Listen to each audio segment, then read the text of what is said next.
Blog Talk Radio.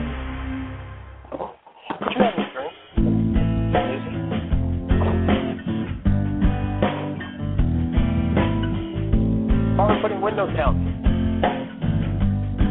Have you ever wondered why it's happening again?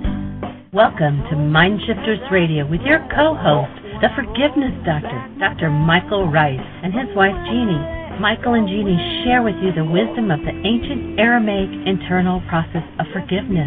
They offer tools and support 5 days a week from 2 to 3 p.m. Eastern Standard Time. They will support you in building a solid foundation within yourself to live in pure love. In Aramaic, Rahma. Michael is the author of Why Is This Happening to Me Again?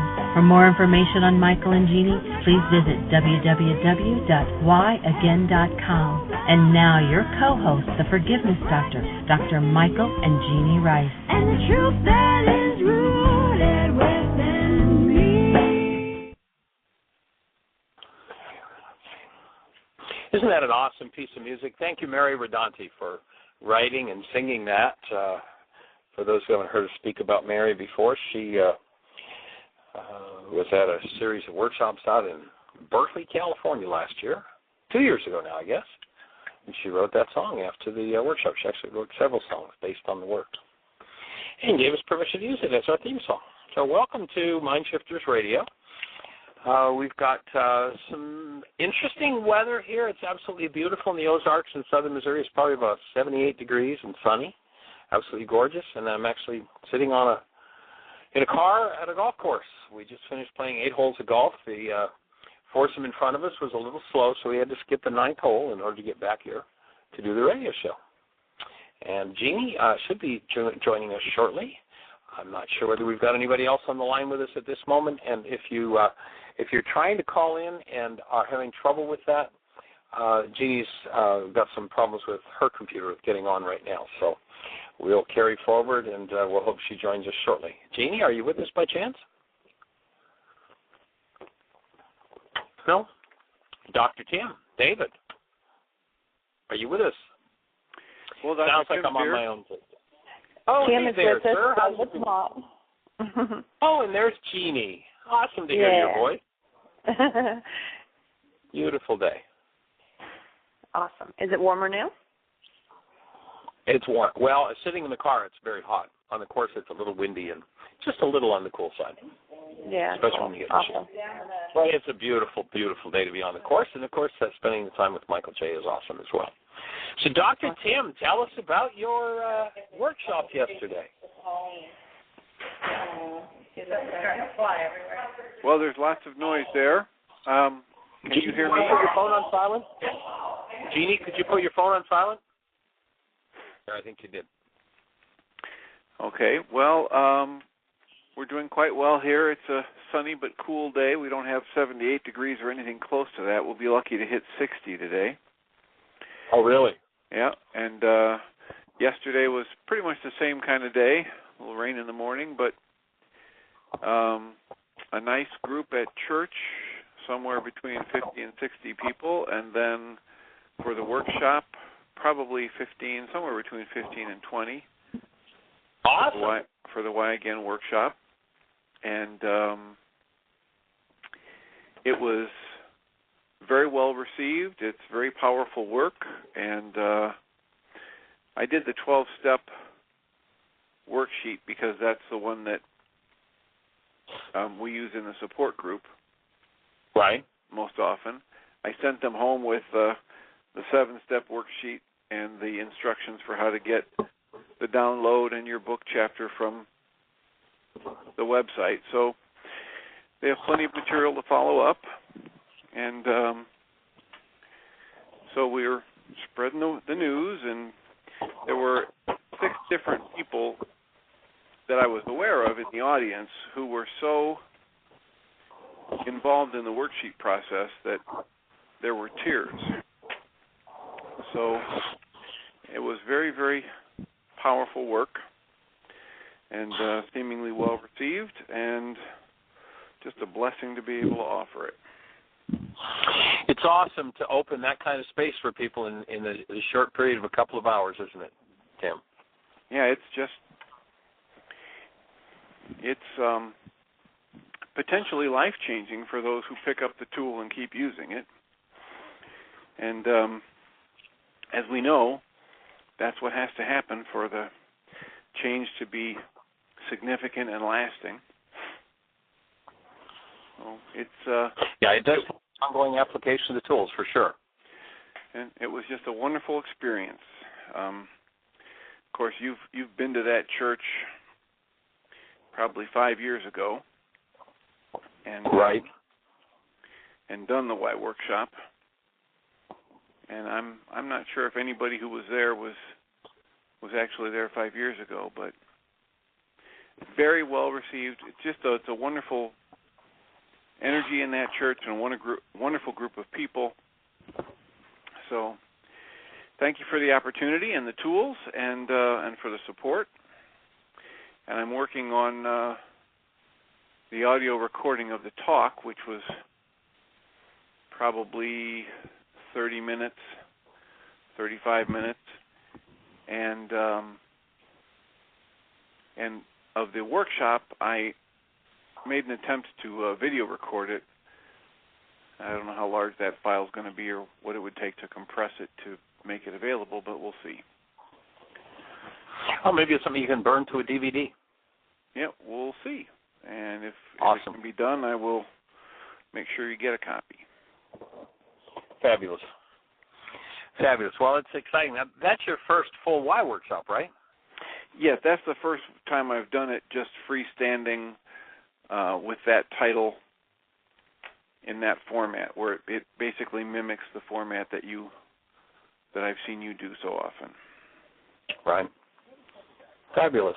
And of course, it has a little Guy Finley story in there somewhere and some other things that make it slightly different flavor, but essentially it's an hour of intro and then an hour and 20 minutes of here's how you do the worksheet. Fabulous. Well, I'm sure I've shared the story with you as to why the worksheet went to 7-step from that 12-step. Yeah, it's the thing in Hawaii, eh? In Hawaii, yeah. Yeah, it was a result of that. So, and I find that the 7-step is comprehensible in one sitting for people, enough for them to continue to work with it. And it's exciting to see the number of Y workshops that are happening. Rex just did one recently in Lansing, Michigan, Rex Montague Bauer, and actually there was a fellow there who's done a lot of my work over the years, the last 30 years or so, 25, 30 years. And he said it was just about as good a presentation as I do, which is awesome. Congratulations, Rex. And next week, Nene will be in Hollywood, Florida. You can go to our website, and there's a copy of Nene's flyer on the website. So she'll be doing Why Is This Happening to Me Again next Sunday in Hollywood. And Jeanie and I will be in Greensboro, North Carolina, Sunday, Monday, Wednesday, Thursday, Friday, Saturday. So we're doing a full week over there.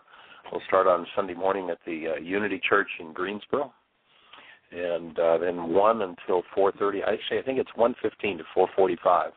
We'll be doing Why Is This Happening to Me Again at Unity Greensboro. And Monday night on Creating Consciously. Wednesday night, Healing Through Relationships.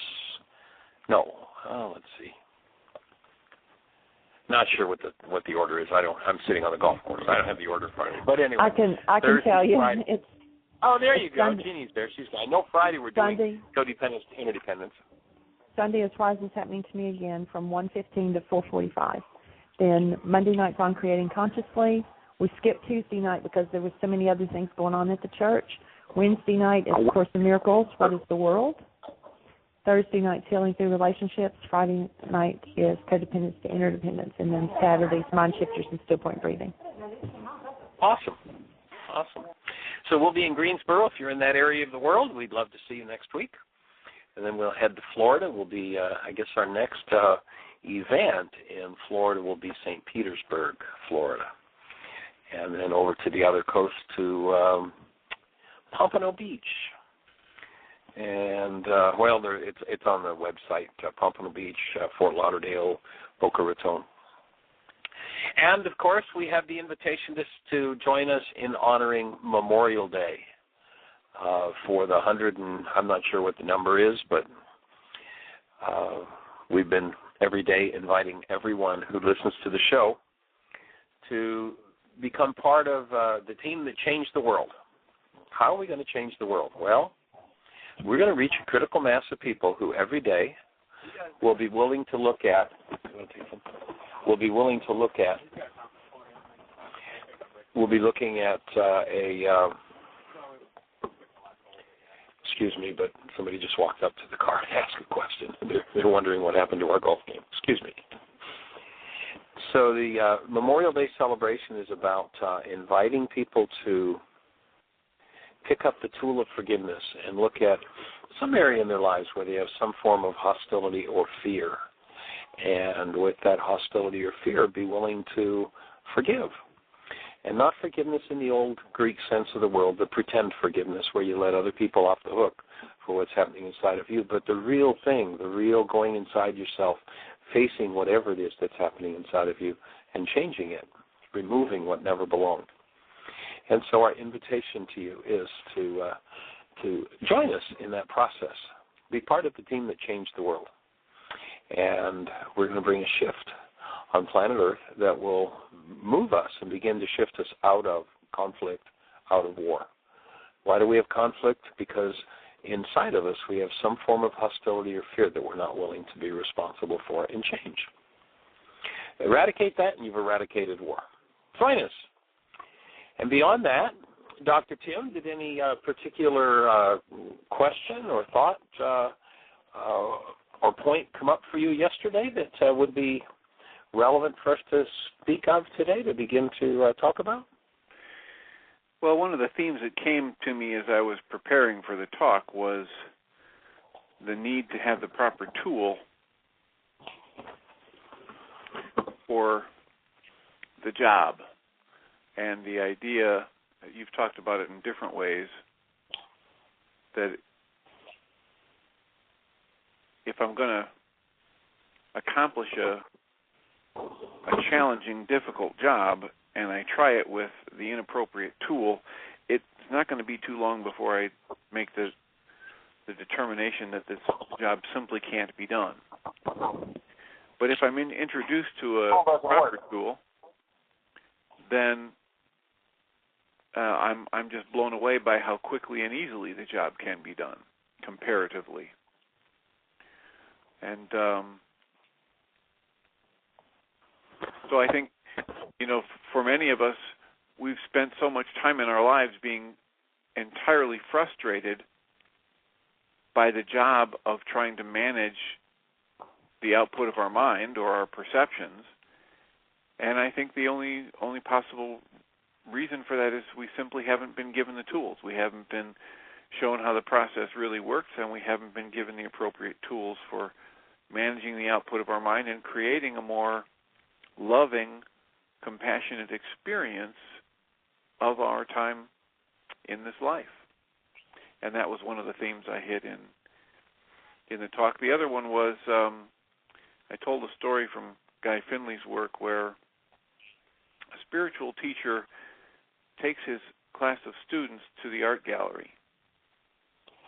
And it isn't too long before the event happens that he just knew would happen. It always happens when he goes to the art gallery. They walked around to a specific exhibit, and there was a woman there talking about a very, very large painting and instructing a group of 4 or 5 people about the color, the shading, the paints that were used, the perspective, the balance, the beauty, and how it's all created. And as she spoke, because she clearly knew a lot about the technical aspect, or at least seemed to, more and more people gathered. And the more people that gathered, the louder she had to speak for the ones in the back to hear her. And eventually there was a sizable crowd, and she was giving what amounted to a lecture. And one of the museum workers had to come over and ask her to keep quiet because she was disturbing other patrons, and she flew into a rage and started screaming at him that she must be allowed to speak, and he certainly must not know who she is. And as she was raging, the crowd dispersed. and she railed at the museum worker. And the spiritual teacher turned to his students and said, okay, who got the lesson? And none of them did. So he said, all right, well, I'll tell you the lesson this time so you can look for it in the future. He said, the lesson is that this woman knew everything about beauty and balance except how to be beautiful and balanced. Yeah. And this work is and about restoring us to our awareness that we do have that within us, and removing everything that's less than that love and that balance, and enjoying the results. Yeah, it's really interesting as you talk about the idea of how people haven't been given the tools. You know, there's a section in the book called Life Without Tools. And when you recognize that these tools have been clearly delineated and understood for over 2,000 years, or almost 2,000 years. You know, the root of the forgiveness tool that we're offering people is almost 2,000 years old. Documentable. Now, how long before that did they understand it? I don't know for sure. But I do know that in the Aramaic, they knew 2,000 years ago exactly how to change the content of the human mind.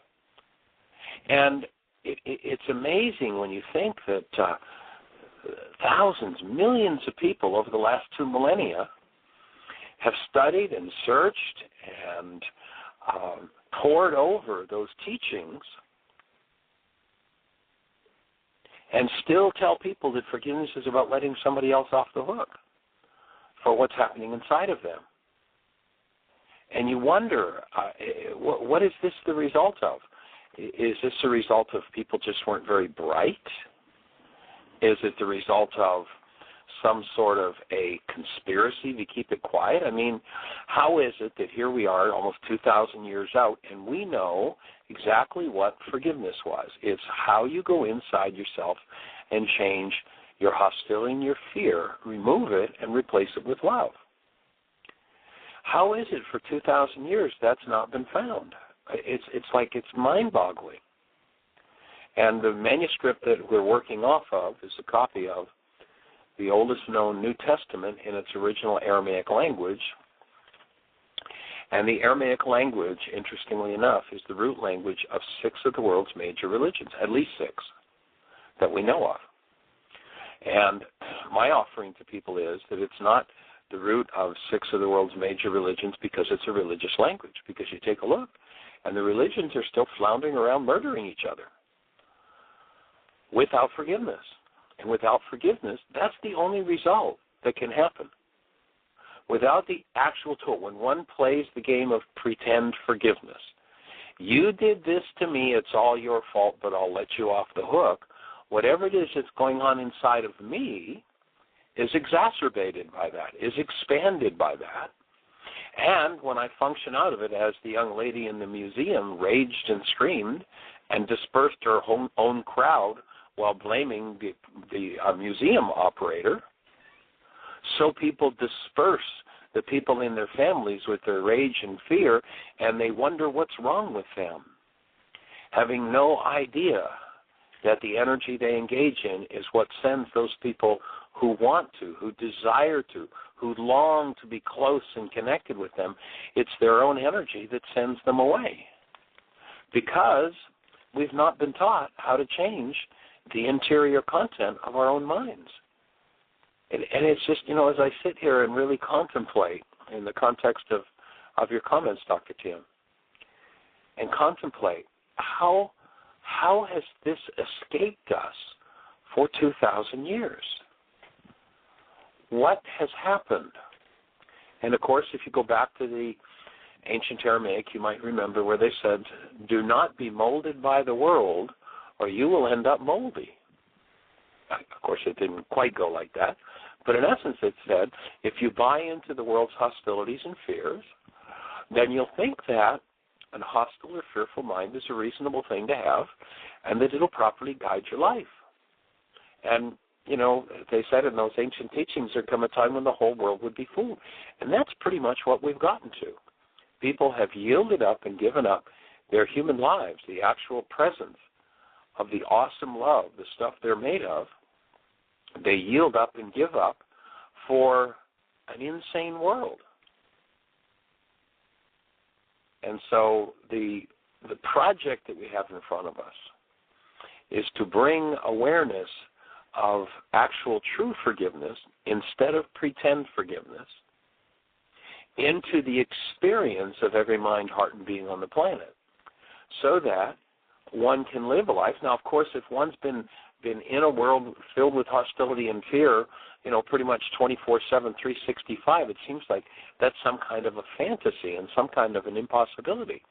Folks, if you live in the world and you're sitting there right now saying, Ryce, you're crazy, saying that I can live without hostility or fear, I beg to differ with you. I invite you to just for a moment consider that you might be in error.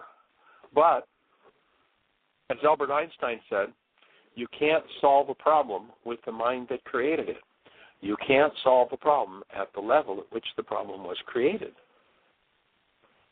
And so if you create a problem out of a hostile, fearful mind, don't expect your hostile or fearful mind to be able to solve that problem. You're going to have to return to the true mind of a human being.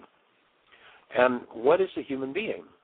Well, if you hold a newborn child, you know exactly what a human being is.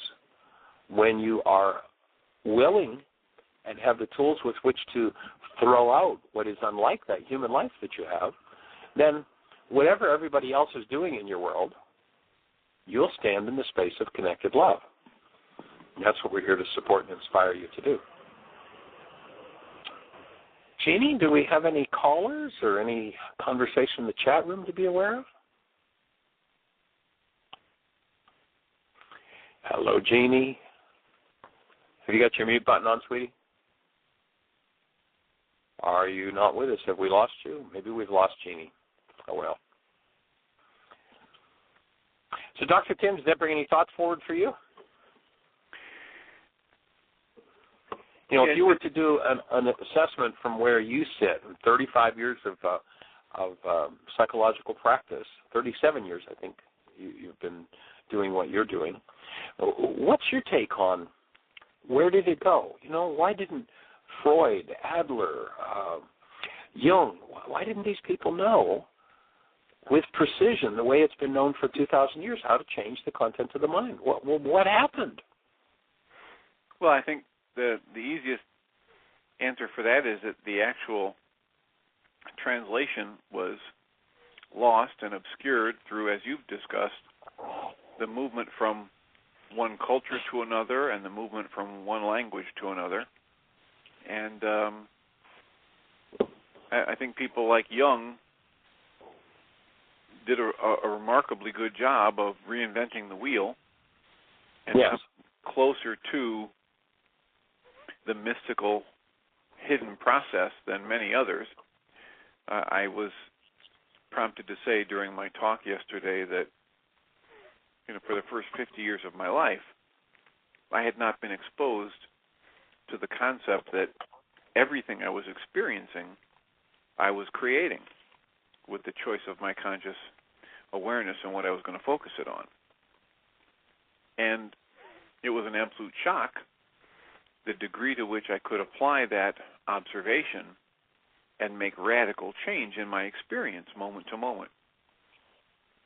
And I've been all the way through undergraduate school and multiple trainings at state and county government levels for therapy and corrections work and behavior modification, and I'd been through the doctoral clinical therapy program and a number of years of postdoctoral education from leading experts, and never come into contact with a tool that this direct, and the application of that basic observation that's applied so relentlessly and efficiently that it literally gives me the power to create my experience in each moment. So, other than the fact that it was just lost because people who know these truths are actually set free, as we've been warned, And that's not what people in power want as an end result. They want people who are in fear and hostility so that they are more easily manipulated.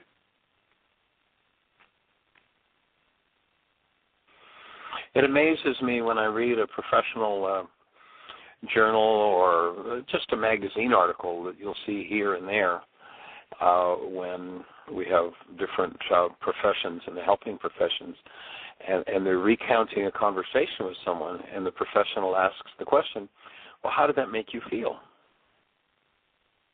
Like something outside of us could cause something to happen inside of us that wasn't already there, and that which was happening outside of us was the cause of what was happening inside of us. Where an accurate question would be, well, what feelings did that bring up for you? Because when we see that an event brings feelings up, it doesn't cause feelings, then we have the opportunity, of course, to begin to shift and change those feelings, because the cause of those feelings is not outside of us. As you say, when I start to make conscious choices instead of just running the old unconscious dynamic, everything begins to change. And so what we're working to do is to create critical mass to bring this forward into every mind, heart, and being on the planet. And by the way, if you have a question for us, I don't know if Jeanie, if the chat room is up and operating all right. We seem to have lost Jeanie at this moment. But our calling number, if you have a I'm question. here. If you have a I am hey, here. My cell phone went dead, and I had to call back in. And actually, okay. Spencer's in the chat room, and he typed in there and said, Michael's just asking you a question. But I said, okay, I had to dial back in. But I'm here, but there are no questions going on right now. Everybody's just listening. Okay, well, our calling number, if anyone has a question about anything we're saying, if something about this doesn't make sense. Somebody just held their hand up. Okay, well, let's give the number out so that anybody else that wants to can get a chance to call in. Our calling number is 646-200-4169. We absolutely love to bounce off of your questions and to support you in understanding these tools and moving to a new place in your life. So let's welcome our caller. Area code? 718, you're on the air. Hi, how are you? Thanks for taking my call. Welcome. What's your name? Where are you calling from? My name is Lisa, and I'm calling from New York. Awesome. Glad you're here. How are things in New York? Is it starting to get a little chilly up there? Yes, it is, but the weather is beautiful. It's still very sunny over here. Awesome. So how can we support you today? It's interesting. Everything you've been saying isn't really resonating with me. Right. Just going through a lot right now, and I just wanted to know if, health-wise, I'm just like getting over a allergic reaction. That's been somewhat frustrating, but I just been kind of taking it in stride and just trying to heal myself naturally, and trying to center myself. I just kind of wanted to know if, I wasn't sure if you could see anything on me or pick up anything you think I would need to know as far as guidance goes. I don't know. Well, my highest guidance for you, Lisa, we do a different show than what Carol Guy does, where Carol kind of taps in and does readings. That's not exactly the direction that the MindShifters Radio goes, but we can assist you in a whole different direction, and that is if you want to go to our website, which is www.whyagain.com, on the right-hand side you'll see a link that says Download Worksheets. Mm-hmm. And if you tap into the first 4 links in that Download Worksheet section, if this conversation is making sense for you, what those 4 links will do is it will give you the whole story of internal forgiveness, how you change the internal dynamics that result in the diseases that we experience, whether those diseases be physical, mental, or emotional, and how to remove the energy behind those dis-ease processes. In this work, the thesis is not that there's some bug out there that's trying to get us that creates our diseases, like disease as an entity, but rather a lack of ease, dis-ease, is what creates cellular disturbance that reflects. as what we tend to think of as physical diseases. And starting to look through the eyes of everything being energy, then you see that there's certain qualities of energy that are helpful to engage in and certain qualities that are not. And the invitation is, as you experience yourself as a human being, and to define a human being, just think about holding a newborn child, and you know exactly what a human life is. And so to experience your humanness, and if hostility or fear comes forward, to recognize that those things are disintegrative energies in the essence of things, and that they're all changeable, they're all removable. And the forgiveness process is how you go in and remove those things. Okay, I just found it while you were talking. Awesome. On the right-hand side, you'll see 4 links. One of them is the new chapter 24 from my book, Why Is This Happening to Me Again? And you are welcome to download the whole book free online on the website. But if you download that chapter 24 and read through it, that'll give you a sense of the forgiveness process. The second link is an actual worksheet, a step-by-step, how do you forgive. The third one is actually a recording of a radio show that we did a couple of months back, and it's an awesome example of exactly how forgiveness works and exactly the kind of results you can expect when you engage in the forgiveness process.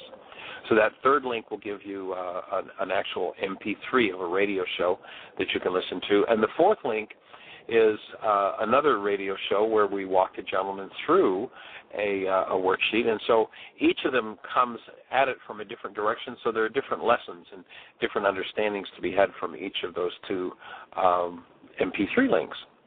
So you'd certainly be welcome to do that, and as you navigate around the site, you can spend weeks and not find every corner of the site, and around every corner there's another piece of gold for the support of the self-healing process.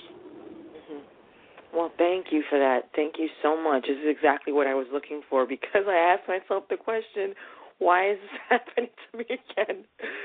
So I feel so blessed the universe reserved that title for me. It's such an obvious one. Yep, very much so. I just wanted to, just make sure I'm doing the inner work, and that's why I called, because I said, this resonated with me, so let me just ask a question. Fabulous. Well, download those 4, start to work with them, and as you go through them, we're on the show 5 days a week, and so at any point you have a question or a difficulty with the worksheet, you're certainly welcome to call us, and we'll assist you with that. And if there's a step on the worksheet as you're doing it, you go, gee, I'm not sure exactly how this one works, do the best you can with it and move on. There are actually several tools embodied in that worksheet process, and as you use the tools, you will tend to have greater and greater clarity of mind in how to remove that which never belonged.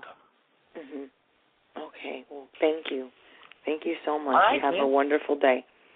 Okay, you too. Have a blessed one. Bye-bye. Bye. What are we doing right now? Okay, we have another caller. Fabulous. Let's go for it. Welcome. All right, area code 509. You're on the air. Who do we have, and where are you calling from? Area code 509. Hello. Are you with us, 509? You're on the air. Not sure where area code 509 is, but come give us a name and tell us where you're calling from. Hello. Hello? Hello. You want to tell us your name and where you're calling from? And you can speak a little closer to the phone and be a little louder. Hello.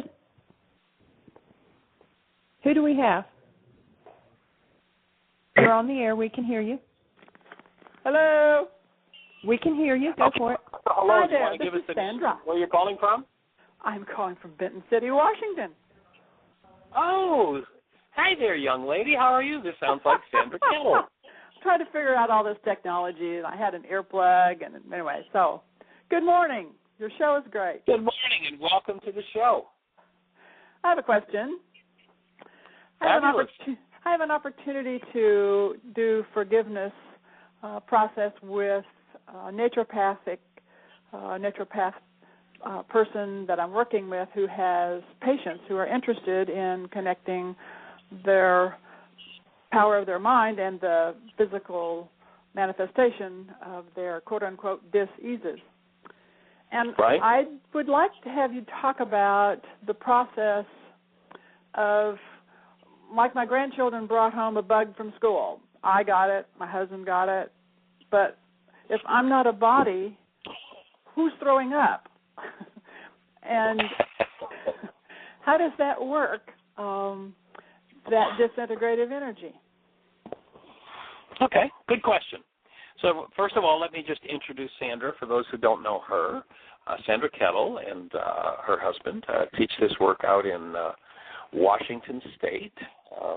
Used to work with our work in Arkansas. And then, let's see, where were you next? Coeur d'Alene, Idaho. Coeur d'Alene, Idaho. Imported us there a couple of times. Last year we went out to Washington State and spent some time working with them. And have an awesome support group out there. So anybody that wants to join the support group there, it's on our website, a link to it. What night is it that you meet, Sandra? It's on Wednesday nights in the Tri-Cities, which is Kennewick and Pasco and Richland.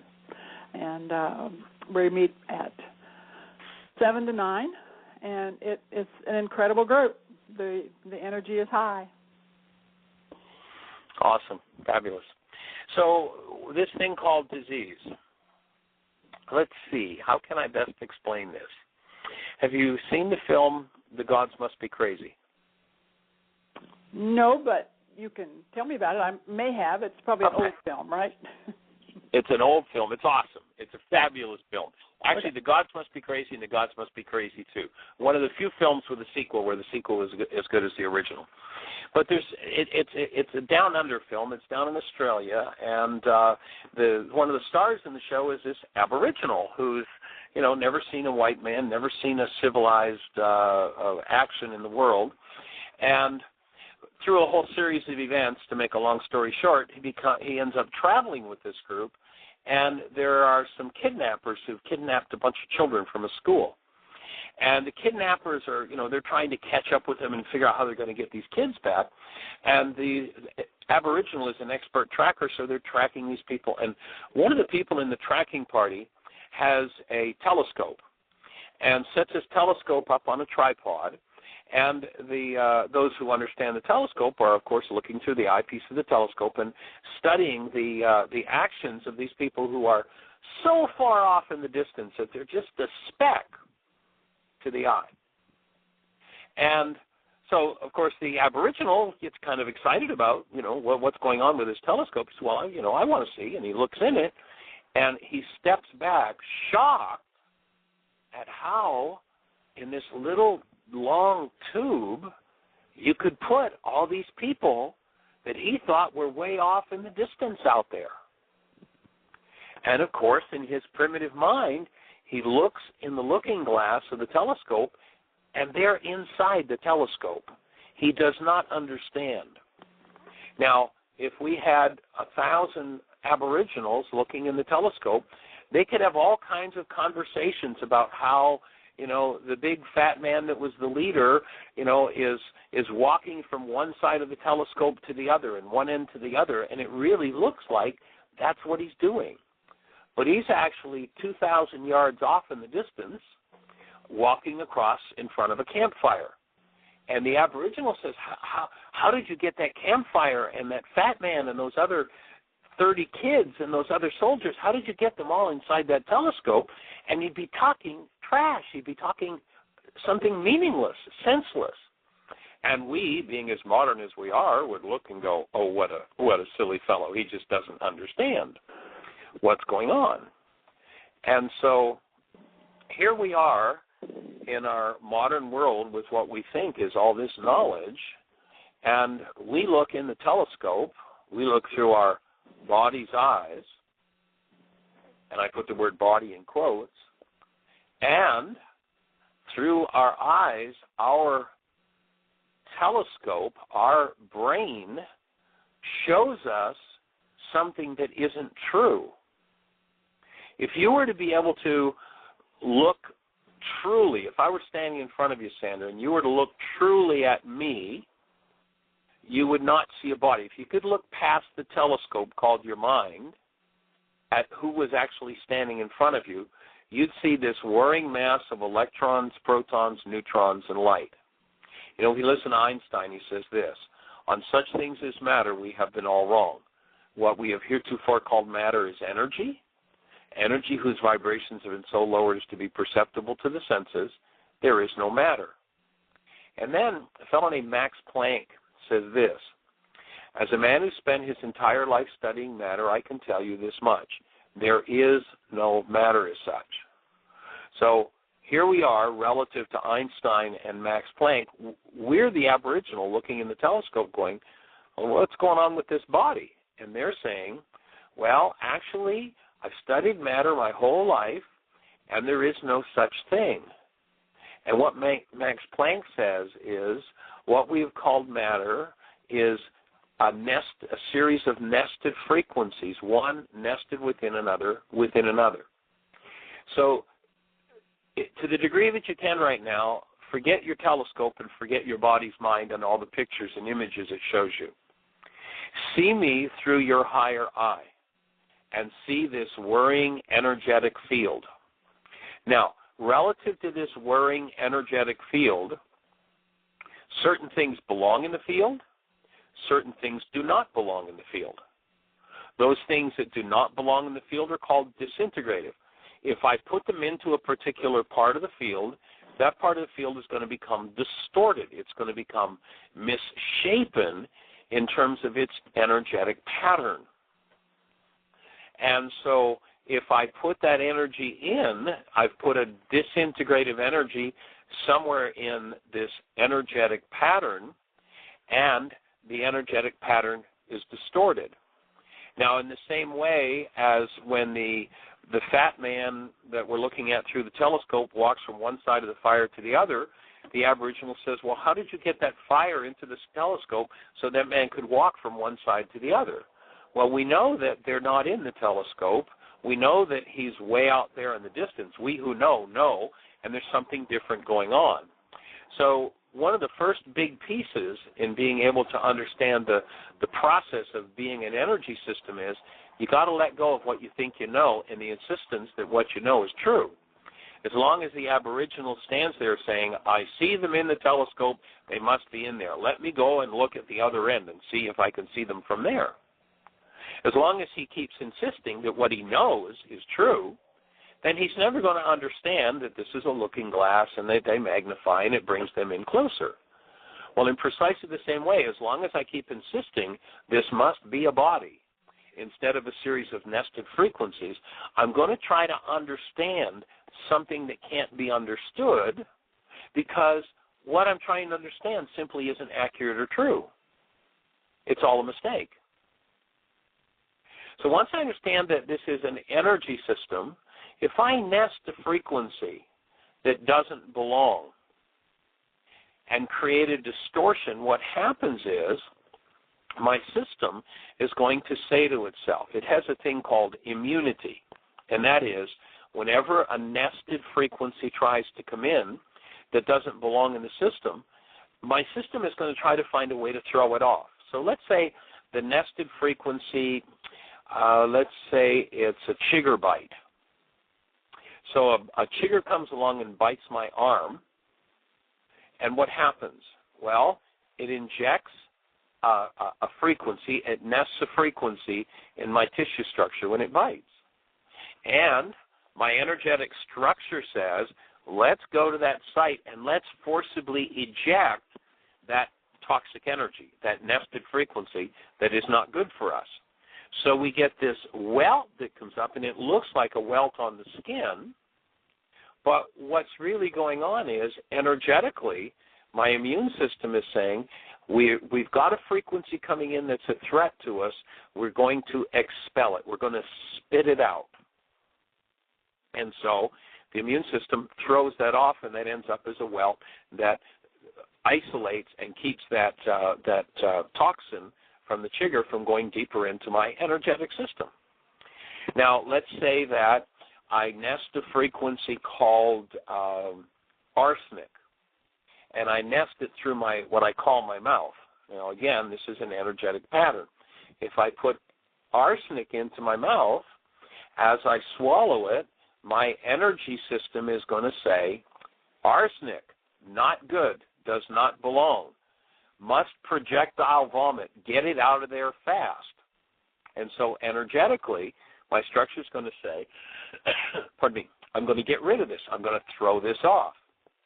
If that arsenic, let's say, got far enough through my digestive tract, let's say it was arsenic sitting in the middle of a ball of whole wheat bread, and so the bread goes through the digestive process, and the bread isn't disappeared from the outside of the arsenic till it gets to the large intestine. Once that frequency of arsenic is let loose in my large intestine is going to say energetically, oh my God, there's a frequency that's trying to nest here in our colon that does not belong here. Hey, send me all the flushing water that you can, and let's expel this. And people call that diarrhea. But it's just an effort of the structure, the energetic structure, to throw out what doesn't belong. Now, as long as everything we see with our eye, we believe, we're in the position of the Aboriginal looking in the looking glass. We're seeing things in a way that is not true, although because we observe them, we are sure it must be true. And it's not true. Our mind presents to us pictures of things the way we expect them to be. And if that expectation is out of harmony with truth, then what's going to occur is that we're going to see things that aren't true. Now, let's take one more example. I take in, let's say I live on the SAD diet. You know, it's been proven over the years that the human field can basically handle just about any dietary regimen on the planet. I mean, you can go into, Alaska and, the natives there feed on whale blubber.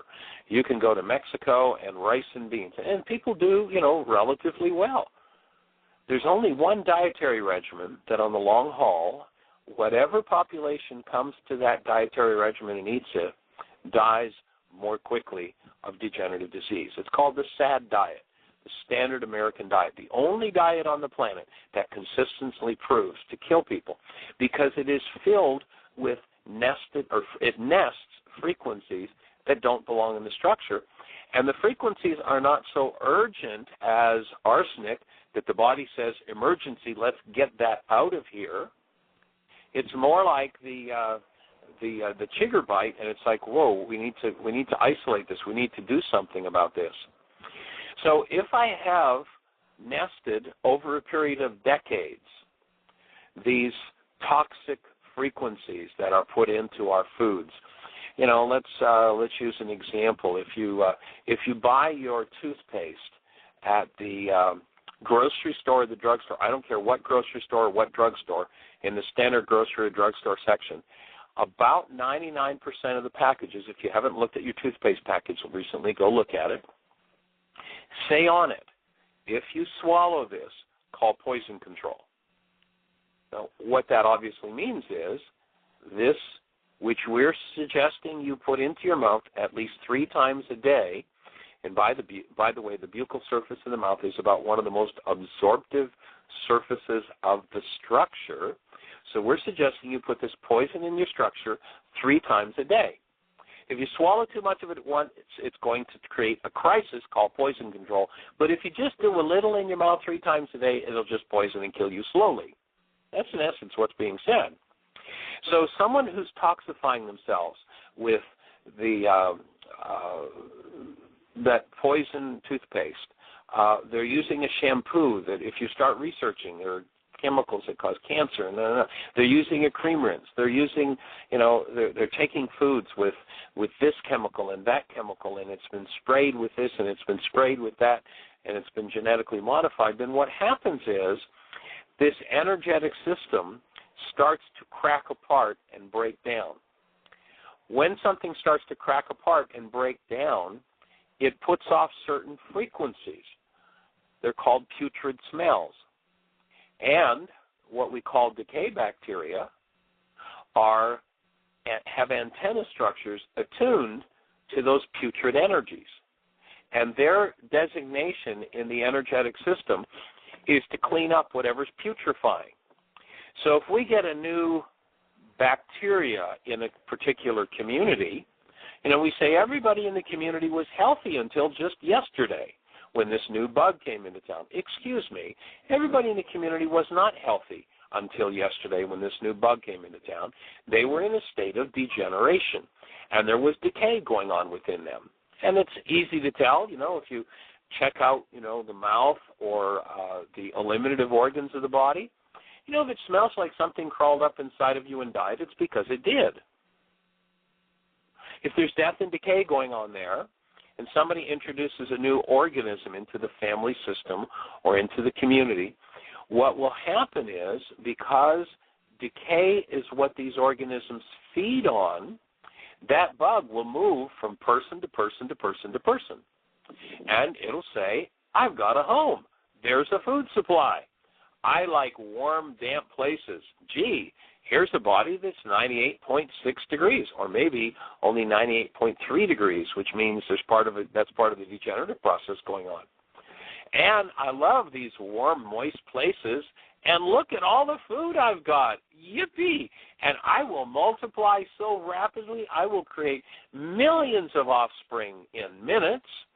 And as this body tries to throw me off, just like the skin did with the chigger, it creates an exudation that tries to throw off that toxic or that disintegrative frequency. Well, let's say, for instance, that toxicity hits the lungs, then the lungs are going to start to go and try to throw that off. Well, all of a sudden now we have millions of offspring of that decay bacteria, and cough into hand and hold hand of person in front of you. If the person in front of you has the similar decay process going on, and they happen to put their hand to mouth to nose, and all of a sudden those organisms move inside and go, let's set up home, let's produce more. Then they say that particular bug was contagious. I offer the bug was not contagious. The bug simply went where there was a food supply. And we're not a place where death is supposed to be happening. And the way the system is set up is that wherever decay is happening, a cleanup crew is called in. It's automatic. A message goes out. A literal vibratory frequency goes out, and anything with an antenna that matches that frequency will be attracted there and set up house and set up dinner. And the energy system, when it realizes that there's an acute crisis going on of something starting to digest those disintegrative nested frequencies, will say, okay, if we've got enough vitality, we can start to throw this off. Let's open up the lungs. Let's open up the bowel. Let's make this person sweat. Let's make this person cough. Let's open up the sinuses. Let's take everything we can and throw it off. We're never going to find a cure for the common cold. You notice that you hear all these ads about how we're going to suppress the symptoms of your cold. When someone says, can you suppress the symptoms of my cold, what they're saying is, would you please stuff this mucus and garbage back in my body? Does that make sense? No. What a naturopath would say is, let's open the eliminative channels. We know how to open those channels so that this elimination process the energy system is doing can be accelerated. And so let's support it in doing that and get through this crisis.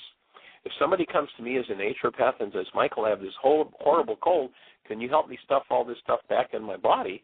I'm going to say, well, first of all, you don't have a body, and secondly, no, I'm not going to help you stuff it back in. I'm going to show you how to open the eliminative channels so that those frequencies that have been nesting in you, you can throw off more easily and have left only the frequencies that belong in your structure. When only the frequencies that belong in your structure are in your structure, you've got health. When nested frequencies come along that don't belong, you have disease. If there is not enough vitality to throw, let's imagine disease at level 1. If there's not enough vitality to throw disease at level 1 off, then the tissue will degrade to level 2. If there's not enough vitality to throw off level 2, level 3, level 4, level 7, you get to about a level 7 or an 8, and you now have somebody with deep degenerative disease, emphysema, cancer, blah, blah, blah, and on goes the list. And if one is going to heal, then one's going to have to strengthen the immune system and the eliminative channels to throw off what does not belong in order for healing to occur. Does that make sense of your question? That opens up an opportunity to address that I letting go of everything I think I know, and having having Spirit teach me, because of, if I'm not a body, why do I look like a body? Why do I have a head and 2 arms, and the people that my mind sees look like me on this planet with 2 arms, 2 legs, a head, and a body? Did we all just agree? So my offering to you is you don't have 2 legs, you don't have 2 arms, you don't have a head. Right. No such thing exists. Yes. If we could see what was actually there. Again, when the Aboriginal says, how did you get that fat man and that fire and all those 20 kids and those other 15 soldiers, how did you get them all in this little tube? That's not, how did you do that? Look, I can see them. They must be there. He doesn't know what's going on. Our brain produces pictures out of something that's not made of pictures. And it produces pictures according to what is resonated in it. Now, if we take someone and put them into a deep state of hypnosis, and we're getting down in time here to completion, and we can continue this conversation tomorrow, but if we get somebody and put them in a deep state of hypnosis, which means the uncritical acceptance of an idea, I can hand them an ice cube and tell them that it's a red-hot coal, and their hand will burn. Correct. Now, obviously, an ice cube can't burn your hand, but something can. What is it that burns the hand? And this person, when I say this is a red-hot coal, will look at the ice cube in their hand, and they will not see an ice cube. They will see a glowing red coal. They will see a picture of something that isn't there. That's called hypnosis, the uncritical acceptance of an idea. The ancient masters said trance end. That was put an end to the state of trance. Get out of the state of hypnosis and wake up to who you are. Pictures aren't usually true about anything in the world. The picture maker, and you think about this world of bodies, and you think about hypnosis. If you've raised children, which I know you have, how many times did you put your finger to your nose and say nose? How many times did you point to your eye and say to your child, eye, hair, ear, chin, lips, nose, eye, eyebrow, eyelash, ear? How many times did you do that? That's hypnosis. We've passed on a series of pictures that aren't true about what's there. And that would be akin to our Aboriginal.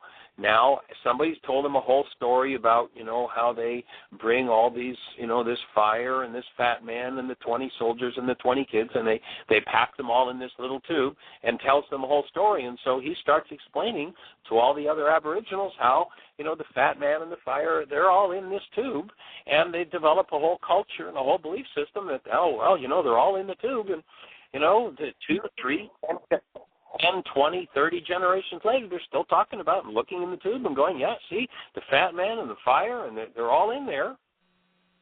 And we're living in a story. The thing that tells us that we're living in a story that isn't true, is there any form of hostility or fear capable of being produced in this system?